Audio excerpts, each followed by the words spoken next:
రేపు ఢిల్లీలో గణతంత్ర దినోత్సవ వేడుకలు పాల్గొననున్న రాష్ట్రపతి ద్రౌపది ముర్ము, ప్రధాని మోదీ, ఇండోనేషియా అధ్యక్షుడు ప్రభావో సుబియాంతో ఢిల్లీ వ్యాప్తంగా భారీగా ట్రాఫిక్ ఆంక్షలు.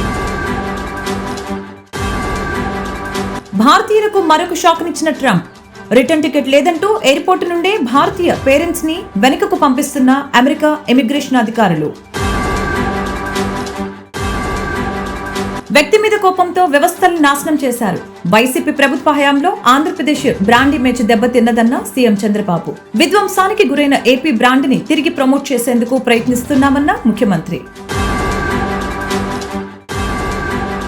తెలుగు రాష్ట్రాల అభివృద్ధి దేశాభివృద్ధి. సిఐఐతో కలిసి గ్లోబల్ లీడర్షిప్ సెంటర్ ని ప్రారంభిస్తున్నామన్న సీఎం చంద్రబాబు. పారిశ్రామికవేత్తలను ఆహ్వానించనున్నట్లు వెల్లడి. వైసీపీ రాజ్యసభ సభ్యత్వానికి విజయసాయిరెడ్డి రాజీనామా. ఉపరాష్ట్రపతిని కలిసి రాజీనామాను సమర్పించిన విజయసాయిరెడ్డి. ఆమోదించిన ఉపరాష్ట్రపతి జగదీప్ ధాంకర్. తాను పార్టీని వీడినంత మాత్రాన పార్టీకి నష్టం లేదన్న విజయసాయిరెడ్డి. తనలాంటి వాళ్ళు పార్టీలో చాలా మంది ఉన్నారు, ఇకపై వస్తారు. వైఎస్ జగన్ కి చెప్పిన తర్వాతే రాజీనామా చేశానన్న విజయసాయిరెడ్డి.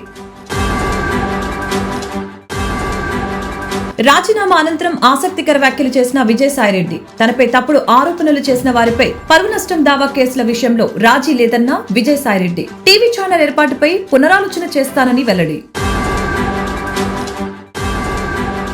సూపర్ 6 హామీలను అమలు చేయాలంటూ రాష్ట్ర వ్యాప్తంగా కాంగ్రెస్ శ్రేణుల ఆందోళన. అమరావతి ధర్నా చౌక్ వద్ద ఆందోళనలో పాల్గొన్న ఏపీసీసీ చీఫ్ షర్మిల. విశాఖలో ఆంజనేయ స్వామి దేవాలయం కూల్చివేతపై మండిపడ్డ హిందూ ధార్మిక సంఘాలు. 20 సంవత్సరాల చరిత్ర ఉన్న గుడి కూల్చివేతపై ఆందోళన. అధికారుల తీరుపై మండిపడుతున్న హిందూ ధార్మిక సంఘాలు. జోరు మీదున్న టీమిండియా.